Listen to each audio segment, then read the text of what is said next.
So basically it's a jackpot for the Uttar Pradesh, because you know that कि news में अभी viral हो रही है एक न्यूज़, आई थिंक आप लोगों ने कभी देखी होगी या नहीं देखी होगी, बट इस वीडियो में बहुत ही ज़्यादा डिटेल में हम लोग डिस्कशन करने जा रहे हैं कि उत्तर प्रदेश के बलिया बलिया में एक क्रूड ऑयल रिजर्व मिला है प्रॉपर तरीके से, एंड इट्स अ डिस्कवरी। ठीक है, तो जो कि 300 किलोमीटर का पूरा एक ऑयल बेल्ट है जिसके बारे में हम डिस्कस करने जा रहे हैं। सो नमस्कार दोस्तों, मैं मोहित शर्मा एल के अकेडमी से, और आज हम इस वीडियो में डिस्कस करने जा रहे हैं। हम बात करेंगे इस वीडियो में ONGC के बारे में जिसने इस पूरी प्रोसेस को किया है। हम बात करेंगे इस वीडियो में चिंटू पांडे के नाम बारे में, एक्चुअली जो फ्रीडम फाइटर हैं। उसके अलावा हम बात करेंगे इस वीडियो में महारत्न के बारे में, जो कि आपके लिए आपके पेपर के पॉइंट ऑफ व्यू से बहुत ज़्यादा इंपॉर्टेंट हो जाता है। एंड अपार्ट फ्रॉम दैट हम बात करेंगे इस पूरे की पूरी न्यूज़ के बारे में। तो ये वीडियो आपके पेपर के पॉइंट ऑफ व्यू से बहुत ज़्यादा इंपॉर्टेंट होने वाली है। So please do not skip the video and watch it full. Okay, let's start the video. Basically Uttar Pradesh के बलिया में रिसेंटली एक न्यूज़ आती है, एंड न्यूज़ नहीं बोलूँगा वैसे यार, ये भारत के लिए बहुत बड़ी उपलब्धि है। Because oil and natural gas corporation, यानी कि आप जानते ही हो, ONGC ने रिसेंटली एक ड्रिलिंग ऑपरेशन किया है बलिया में, जो कि गंगा नदी के किनारे पे किया गया है। ठीक है, तो वहाँ पर जो जियोलॉजिकल सर्वे टीम्स थी उन्होंने बताई है possibility of the petroleum reserve की। ठीक है, हालांकि ये न्यूज़ बहुत हद तक सही है, यानी कि मतलब मैं सच बताऊं तो ये पॉसिबिलिटीज़ इसकी बहुत ज़्यादा मैक्सिमम है, बिकॉज इसको प्रॉपर तरीके से सर्वे किया गया है ना। लास्ट 3 साल के सर्वे ये चल रहे हैं जिनके बेसिस पे इस ONGC ने यहाँ पर सबसे ज़्यादा कंफर्मिंग एक तरीके से पॉसिबिलिटीज़ बताई हैं, और ONGC कंफर्म कर रहा है, दैट मीन्स वहाँ है। अब इसके लिए जो डिस्टेंस है वो बहुत ज़्यादा है एक्चुअल में। ठीक है, ये जो पूरा प्रोजेक्ट है इसकी कॉस्ट लगभग 100 करोड़ के समथिंग की पड़ेगी, और ज़्यादा भी जा सकती है। और सबसे बड़ी बात जो है, ये थोड़ा डीप है एक्चुअली, यहाँ एडवांस ड्रिलिंग टेक्निक्स यूज़ होंगी। The reason behind it is very simple कि 3001 मीटर नीचे, यानी कि लगभग 3 किलोमीटर अंदर जो है आपको ज़मीन के वो पूरा के पूरा जो आपका क्रूड ऑयल है आपको वो देखने को मिलेगा।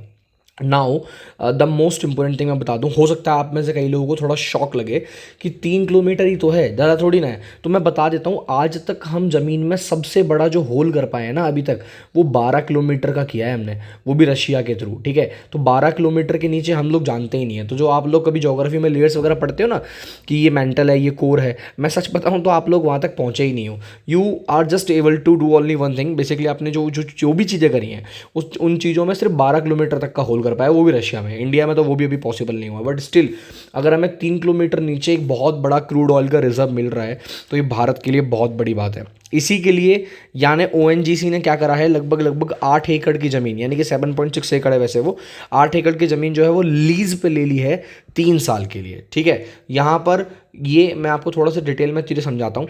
पहले मैं एक बार ONGC के बारे में आपको 2-3 चीज़ें बताता हूँ। ठीक है, तो हम सब लोग बताते हैं कि हमको इसकी फुल फॉर्म पता ही है कि oil and natural gas corporation limited. Now ONGC basically जो कमीशन हुआ था वो हुआ था 1956 में। ठीक है, आज के टाइम पे बहुत उपलब्धि कर रहा है। एवरीबडी नोज दैट कि भारत जो है इसके ONGC की अगर मैं बात करूं तो भारत के बेसिकली जो महारत्न है उनके अंदर ही आता है, जिसको 2010 में महारत्न का स्टेटस मिला था।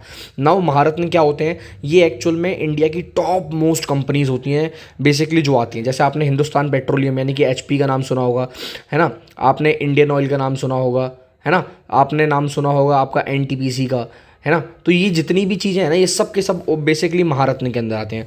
बट उससे पहले 1997 में इट वाज इन नवरत्न। ठीक है, subsequently it has been conferred with Maharatna status in year of 2010, you know that. And basically जो मोस्ट इंपॉर्टेंट चीज़ क्या है कि it is the largest crude oil and natural gas company in India that is contributing more than 70% of Indian domestic production. ये बहुत बड़ी बात है।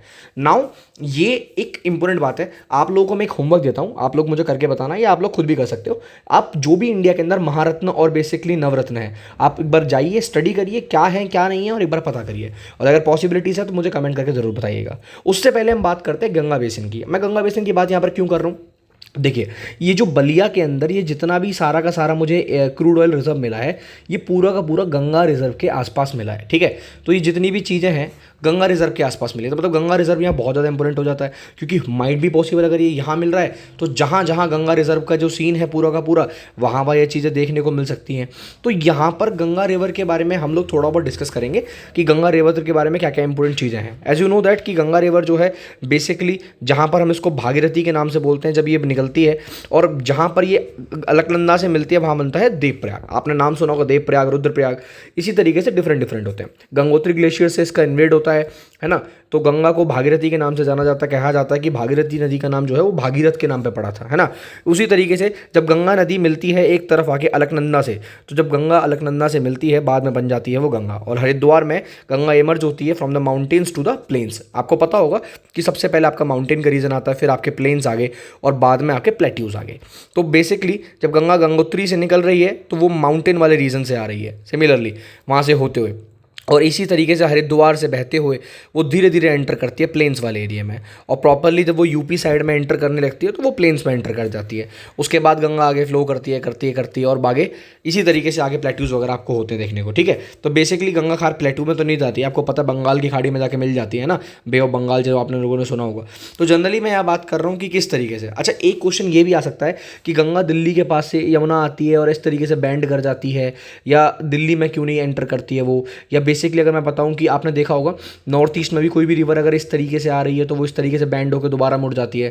तो आपको रीज़न बता देता हूँ उसके पीछे का रीज़न क्या है। ये जो हिस्सा है ना, ये थोड़ा जो छोटा नागपुर के साइड वाला हिस्सा है, ये थोड़ा सा ना झुका हुआ हिस्सा है। तो जो भी रिवर यहाँ फ्लो करेगी ना नेचुरली यहाँ पर ऐसे मुड़कर आ जाएगी। That is the reason behind it. Okay, you need to know about that. आपको पता होना चाहिए if you are preparing for UPSC, GPSC, any of the examination, ठीक है। तो गंगा की जो बहुत सारी ट्रिब्यूटरीज हैं, ठीक है, you need to know the some major tributaries name, that is called Yamuna, Ghaghara, Gandak and Kosi, ठीक है। पेपर में क्वेश्चन आ सकता है इसके बारे में, तो आपको पता होना चाहिए, ठीक है। ये गंगा का एक मैप है, यू कैन सी दैट, ठीक है। मैं यहाँ इस रीज़न की बात कर रहा था कि ये नदी अगर यहाँ से बहती हुई आ रही है इस तरीके से, और जब भी जाती है तो इस तरीके से क्यों जा रही है, या फिर बांग्लादेश में हम देख रहे हैं यहाँ से कोई भी नदी बहती हुई आ रही है, कोई भी चीज़ है, तो क्यों इस तरीके की जो चीज़ें हैं वो इस तरीके से यहीं पर गिर रही हैं, क्यों वो आगे नहीं निकल जा रही है, या कोई नदी जब यहाँ से बहती हुई आ रही है इस जगह से तो क्यों वो इस तरीके से यहाँ पर एंटर कर रही है।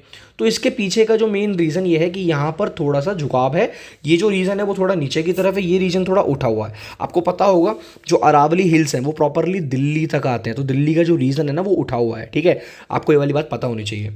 और जब हमारी प्लेट टकराई थी ना उसका भी बहुत बड़ा इफेक्ट पड़ा था देखने को, ठीक है। चलिए now the most important thing about the crude oil reserve जो हम थोड़ा सा डिस्कस करते हैं यहाँ पर, कि लगभग बलिया में मैंने आप लोगों को बताया 3000 मीटर नीचे, यानी कि 3001 मीटर नीचे है जहाँ चल रही है। अब बड़ी बात यह है कि ये जो ज़मीन थी जिस जगह पे सारा का सारा हुआ, एक्चुअल में वो ज़मीन थी फ्रीडम फाइटर चिंटू पांडे के नाम से, है ना। टाइगर ऑफ बलिया भी बोला जाता है इनको। तो बेसिकली इनकी ज़मीन को ही रिओन किया गया है, ठीक है। बेसिकली इनकी ज़मीन को ही लिया गया है, जहाँ पर इनको हर साल मतलब 3 साल के लिए इनकी ज़मीन को लीज पे लिया गया by the ONGC, and ONGC इन्हें रेंट पे करेगा for the lease, that is called 10 lakh rupees per year, ठीक है। तो 10 लाख रुपए पर ईयर इनको पे करेगा, तो ओवरऑल 30 लाख रुपीज़ बनते हैं इनके।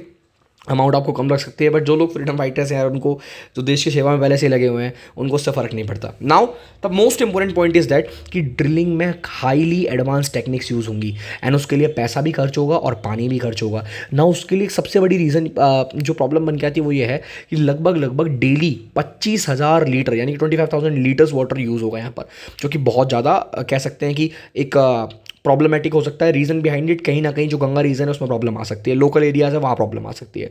बट ठीक है, एक बार ये रिजर्व बन गया तो उसके बेनिफिट्स क्या होंगे वो भी मैं इस वीडियो में डिस्कस करूँगा बाद में थोड़ी देर में।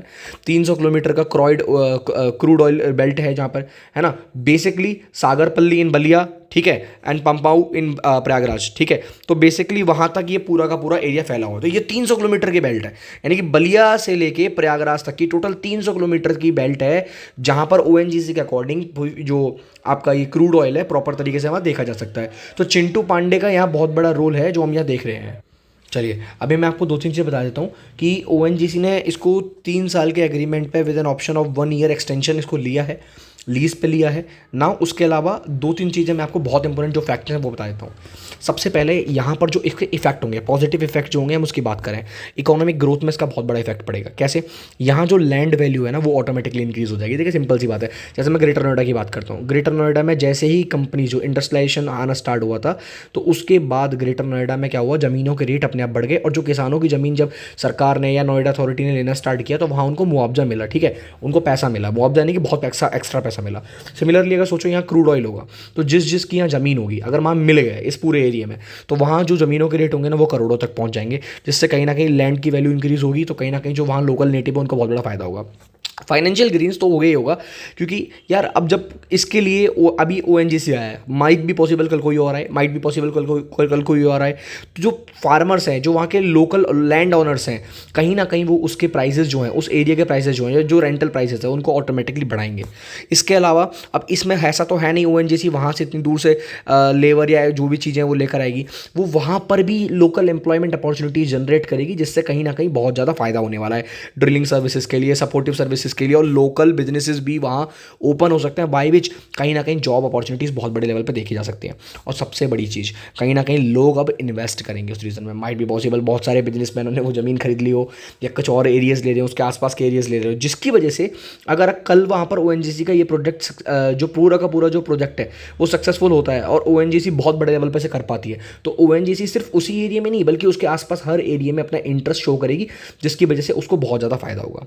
ठीक है, हम इसके अलावा there are some few points also जिसको हम डिस्कस कर लेते हैं एक बार कंफर्म तरीके से। जैसे एनर्जी सिक्योरिटी के अगर हम बात करें, तो रिड्यूस रिलायंस ऑन इम्पोर्ट। आपको पता है कि हम भारत जो है लगभग 80 to 85% जो है वो इंपोर्ट करता है क्रूड ऑयल को। अगर भारत में ही इतनी बड़ी मात्रा में अगर हमको क्रूड ऑयल देखने को मिल जाएगा, तो हम इंपोर्ट ही नहीं करेंगे, और फिर हम एक्सपोर्टिंग कंट्रीज़ में ज़्यादा होंगे, तो ऑयल इंपोर्ट की जो ज़रूरत आज के टाइम पर हमें पड़ रही है, उसकी ज़रूरत हमको उस टाइम पर नहीं पड़ेगी। सबसे बड़ी बात है कि स्टेबलाइज हो जाएगा प्राइस एंड सप्लाई में। ठीक है, अगर हमारे पास जितना ज़्यादा ऑयल प्रोडक्शन होगा, हम उतने ज़्यादा अपने ऑयल प्राइसेस को, अपनी कॉन्ट्रीब्यूशन ऑफ एनर्जी सिक्योरिटी, मतलब ओवरऑल कहीं ना कहीं कंट्री की जीडीपी में हम बहुत बड़े लेवल पर कॉन्ट्रीब्यूट कर पाएंगे।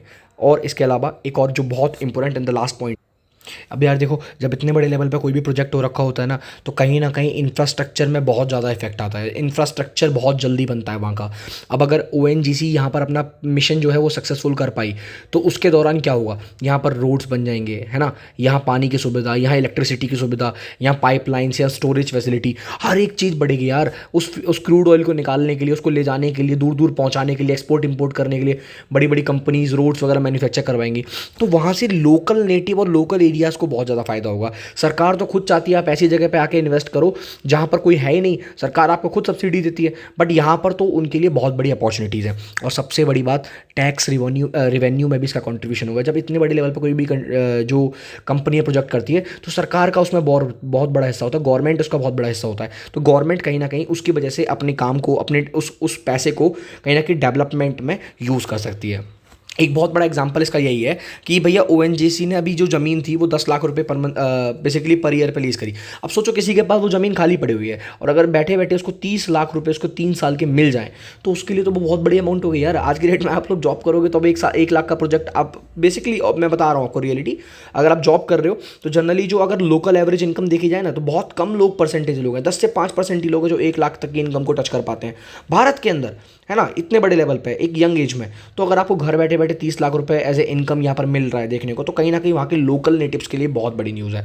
ठीक है, सो गाइज आई होप आप लोगों को वीडियो में थोड़ा मजा आया होगा। हाँ, थोड़ी सी लंबी वीडियो जरूर हो गई है, बट मैंने इसके अंदर बहुत सारी चीज़ें कवर करी हैं, और ओएनजीसी की एक सक्सेसफुल जीत के नाम ये लाइक तो बनता है इस वीडियो को करना, और सब्सक्राइब भी। बट उससे पहले एक बहुत इंपॉर्टेंट इन्फॉर्मेशन जो मैं आपको दे देता हूँ, है ना, आई होप आपको वो पसंद आएगी, कि हम लोग डिफरेंट कोर्सेज लॉन्च करते हैं, और आप किसी भी कोर्स को ज्वाइन कर सकते हो। अगर आप मैक्सिमम डिस्काउंट को ऑप्ट करना चाहते हो, लगभग मोर देन 50% डिस्काउंट आपको मिल जाएगा while using my this code, and you can also download the our application for more details. I hope आपको वीडियो में मज़ा आया होगा, अच्छी लगी होगी। मिलेंगे हम नेक्स्ट वीडियो में, तब तक के लिए जय हिंद, वंदे मातरम।